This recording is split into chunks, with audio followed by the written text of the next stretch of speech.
नमस्कार दोस्तों, स्वागत है आपका हमारे YouTube चैनल बिंदास पढ़ाई में। तो आज हम हैं पार्ट 2 इंडियन इकोनॉमी चैप्टर के।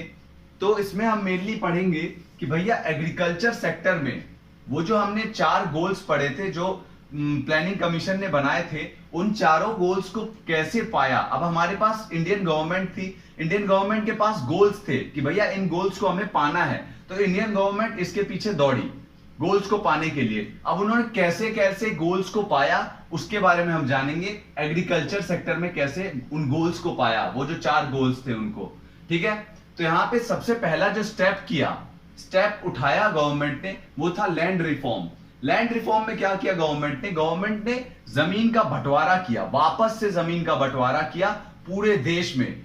क्योंकि ब्रिटिशर्स के टाइम पे जमीन जो थी वो जमींदारों को दे दी गई थी सारी जमीन। ठीक है, फार्मर्स की जमीन जमींदारों को दे दी गई थी और जमींदारों को बोला गया था कि आप रेंट वसूलो फार्मर्स से।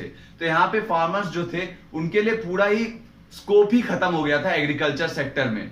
तो यहाँ पे गवर्नमेंट ने क्या देखा कि अगर हमें प्रोडक्शन बढ़ाना है तो फार्मर्स के अंदर आस बढ़ानी पड़ेगी, फार्मर्स के अंदर जोश बढ़ाना पड़ेगा। तो उसके लिए गवर्नमेंट ने क्या किया, फार्मर्स को वापस से उनकी जो जमीन थी वो वापस कर दी, उनको वापस से जमीन का मालिक बना दिया। ठीक है, तो ये क्यों किया गया, जिससे इंक्रीज इन प्रोडक्शन हो सके एग्रीकल्चर सेक्टर में, और उनकी आस जगह वो ज्यादा से ज्यादा अब प्रोडक्शन करने का ट्राई करें अपने फार्म से। ठीक है, तो यहां पे पहला किया गया लैंड रिफॉर्म किया गया, इसमें लैंड का डिस्ट्रीब्यूशन किया गया, सारे लैंड जो थी उसको वापस से बांटा गया फार्मर्स के बीच में। अब दूसरा था लैंड सीलिंग। अब यहाँ पे फार्मर्स के बीच में बांटा तो गया लैंड रिफॉर्म में, लेकिन यहाँ पे एक प्रॉब्लम थी कि भैया किसको कितना बांटा जाए वो फिक्स नहीं था। अब कोई किसी के पास बहुत ज्यादा पैसा है तो वो तो ट्राई करेगा भैया ज्यादा से ज्यादा जमीन मेरे को मिल जाए, उसके पास ज्यादा पावर है तो भैया वो ज्यादा से ज्यादा अपनी पहुंच लगाएगा और ज्यादा से ज्यादा जमीन लेने की कोशिश करेगा। तो यहाँ पे गवर्नमेंट ने इसके लिए भी एक पॉलिसी निकाली कि इसने फिक्स कर दिया गवर्नमेंट ने कि भैया मैक्सिमम एरिया एक आदमी कितना ओन कर सकता है, कितना एक आदमी के पास ज्यादा से ज्यादा कितनी जमीन हो सकती है। इससे ज्यादा जमीन अगर होगी तो गवर्नमेंट उससे वो जमीन ले लेगी, जब्त कर लेगी और उसको वापस बांट देगी फार्मर्स के बीच में। तो गवर्नमेंट ने ये एक बड़ी अच्छी पॉलिसी अपनाई जिससे जो unequal distribution of land resources ना हो। ठीक है, इक्वल डिस्ट्रीब्यूशन हो लैंड रिसोर्सेस का। तो यहाँ पे दूसरी पॉलिसी ये थी जो गवर्नमेंट ने अपनाई। तो यहाँ पे ये दोनों जो पॉलिसीज थी उनको अपनाया तो गया गवर्नमेंट के द्वारा, लेकिन आपको भी पता है किसी भी चीज को जब हम इंप्लीमेंट करते हैं पूरी कंट्री में तो करप्शन हर एक चीज में है। तो यहाँ पे इन दोनों को पॉलिसीज को इंप्लीमेंट करने में भी करप्शन आया। कैसे आया कि भैया कुछ स्टेट्स तो थे जिन्होंने इनको सीरियसली लिया, जैसे कि केरला और वेस्ट बंगाल। ठीक है, इन दोनों स्टेट्स ने इनको बहुत ज्यादा सीरियस लिया, इन दोनों रिफॉर्म्स को। लेकिन बाकी के जो स्टेट्स थे उन्होंने इसको सीरियस नहीं लिया और बाकी के स्टेट्स में इसका जो इंप्लीमेंटेशन है वो अच्छे से नहीं हो पाया, जैसा केरल और वेस्ट बंगाल में हुआ। लैंड रिफॉर्म और लैंड सीलिंग दोनों जो पॉलिसीज थी उनका इंप्लीमेंटेशन। ठीक है, तो यहां पे हमने देख लिया जो जमींदार थे उन्होंने ज्यादा से ज्यादा ट्राई किया कि भैया ज्यादा से ज्यादा मुझे जमीन प्राप्त हो जाए। उन्होंने ज्यादा से ज्यादा अपनी पहुंच लगाई, बड़े 100 तरीके के पैंतरे अपनाए जिससे उनको ज्यादा जमीन प्राप्त हो जाए। ठीक है, तो यहाँ पे इन दोनों स्टेट्स में तो ऐसा कुछ नहीं हुआ, जमींदारों की सारी ट्राई जो था वो अनसक्सेसफुल हो गया, लेकिन बाकी के स्टेट्स में थोड़ा अनइक्वल डिस्ट्रीब्यूशन हो गया लैंड रिसोर्सेस का। अब तीसरा पॉइंट क्या है यहाँ पे, उसके बाद एक बहुत ही बड़ा क्रांतिकारी स्टेप लिया गया इंडियन गवर्नमेंट द्वारा जिसने पूरी दशा ही पलट दी इंडियन एग्रीकल्चर सेक्टर की। यहाँ पे इंडियन एग्रीकल्चर सेक्टर बहुत ज्यादा पिछड़ा हुआ था और ये स्टेप के बाद जो गवर्नमेंट ने उठाया इंडियन एग्रीकल्चर सेक्टर बहुत 10 कदम आगे बढ़ गया। वो स्टेप क्या था, ग्रीन रिवॉल्यूशन। इसमें गवर्नमेंट ने बोला कि भैया फार्मर्स को बोला कि आप HYV सीड्स का यूज करना स्टार्ट करो। ये जो सीड्स है बड़ी मस्त सीड्स हैं और ये आपके फार्म्स के प्रोडक्शन को अचानक से बढ़ा देगी, बहुत ज्यादा बढ़ा देगी। पहले जिस पीस ऑफ लैंड से आप 10 किलो अनाज उपजा रहे थे, उस पीस ऑफ लैंड से पे अगर आप HYV सीड्स का यूज करोगे तो आप 50 किलो अनाज उपजा सकते हो, 5 टाइम्स ज्यादा उपजा सकते हो। ठीक है, तो गवर्नमेंट ने क्या किया कि HYV सीड्स के यूज को एनकरेज किया। तो यहाँ पे एक प्रॉब्लम भी थी एचवाईवी सीड्स के साथ। प्रॉब्लम ये थी कि ये प्रोडक्शन तो बड़ा अच्छा देगा, लेकिन ये बहुत ज्यादा रिस्की था इसका यूज करना, और कॉस्टली था।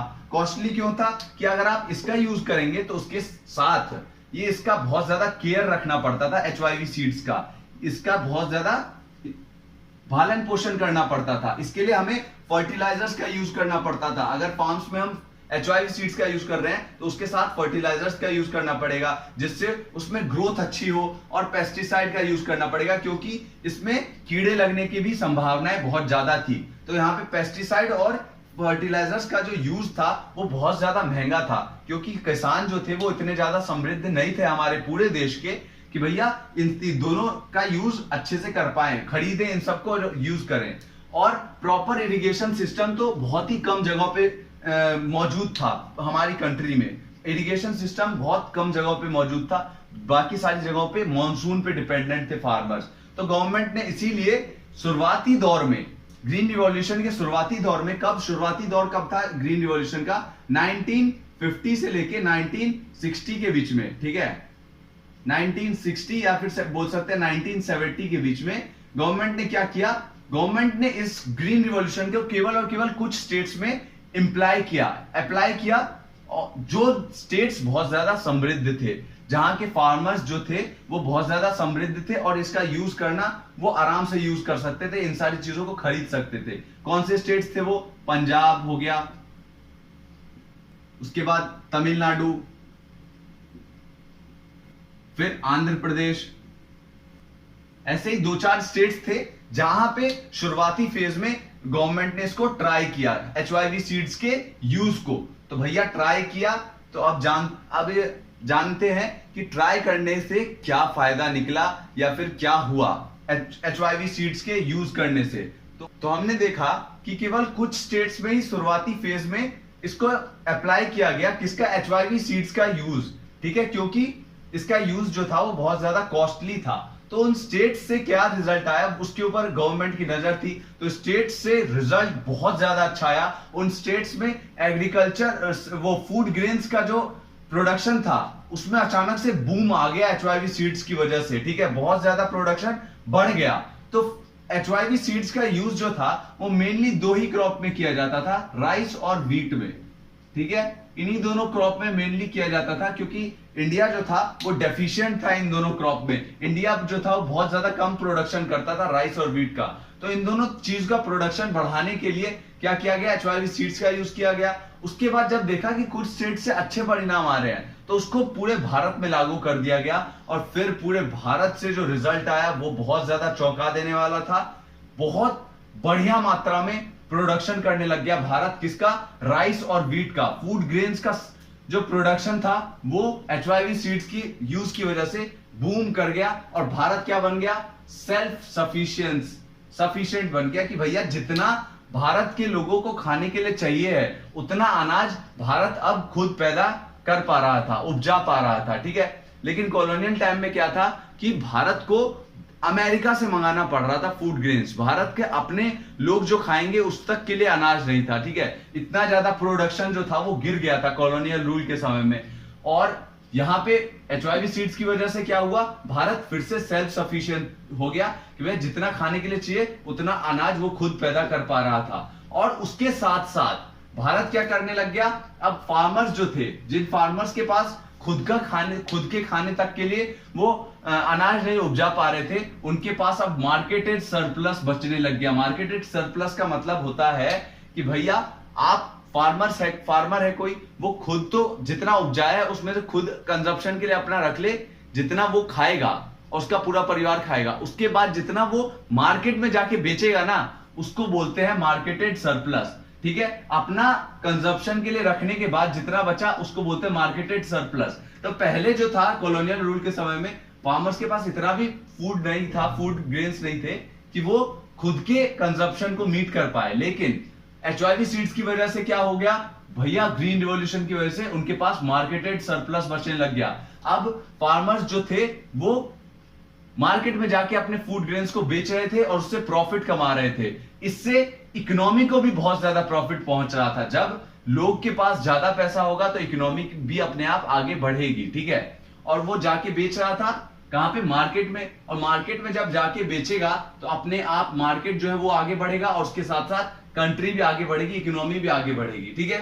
तो यहां पे एक और काम किया इंडिया ने, इतना भारत उपजाने लग गया था अनाज को कि भैया उसने बफर स्टॉक तैयार कर लिया। बफर स्टॉक का मतलब होता है कि मान लीजिए अकाली आ गई, भुखमरी आ गई, क्योंकि उस समय में अकाली भुखमरी जो थी वो बहुत ज्यादा कॉमन थी, थोड़े थोड़े समय में अकाली भुखमरी आ जाती थी, फूड ग्रेन्स का शॉर्टेज हो जाता था। तो गवर्नमेंट ने क्या किया, वो फूड ग्रेन के शॉर्टेज के समय में फूड ग्रेन की फूड जो ग्रेन है उसकी कमी ना हो, इसलिए बफर स्टॉक तैयार कर लिया कि भैया एक स्टॉक रख लिया कि अगर उस समय में यूज होगा तो उस समय में आराम से इसको बैठ के खाएंगे, उस समय में कमी ना हो, ठीक है। फेमाइन जब आए उस समय अनाज की कमी ना हो जाए, इसलिए बफर स्टॉक भी तैयार कर लिया भारत ने। सोचिए इतना ज्यादा प्रोडक्शन जो था वो बढ़ गया था। तो भैया एग्रीकल्चर सेक्टर में ये तो हुआ।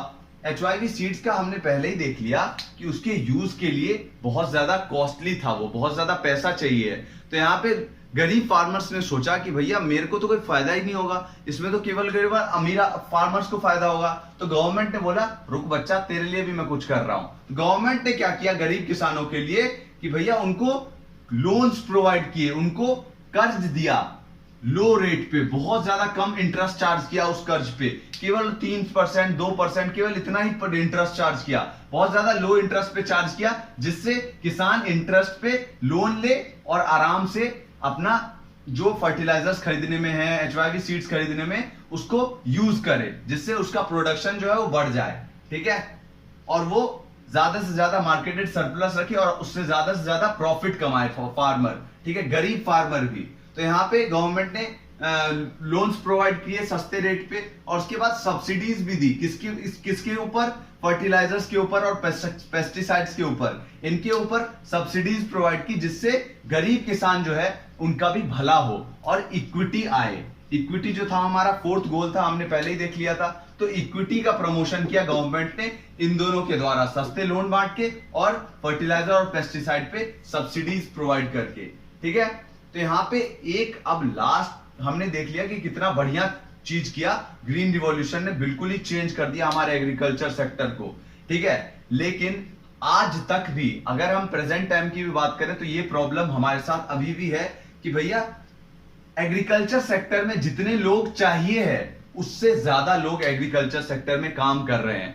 64% पॉपुलेशन जो है वो अभी भी एग्रीकल्चर में सेक्टर में काम कर रहा है, और 1990 के समय में 69% जो पॉपुलेशन थी वो एग्रीकल्चर सेक्टर में काम कर रही थी। लेकिन इतने पॉपुलेशन की जरूरत थी नहीं एग्रीकल्चर सेक्टर को। एग्रीकल्चर सेक्टर को केवल 30 से 40% की जरूरत है, ठीक है। उससे ज्यादा जितने भी लोग हैं ना वो यहाँ पे एक्स्ट्रा लोग हैं, ठीक है। इतने की जरूरत है ही नहीं एग्रीकल्चर सेक्टर में। तो भाई इतने लोग घुसे क्यों हुए हैं एग्रीकल्चर सेक्टर में, अब आप ये पूछेंगे। तो घुसे इसलिए हुए हैं क्योंकि उनके पास एम्प्लॉयमेंट का साधन ही नहीं है।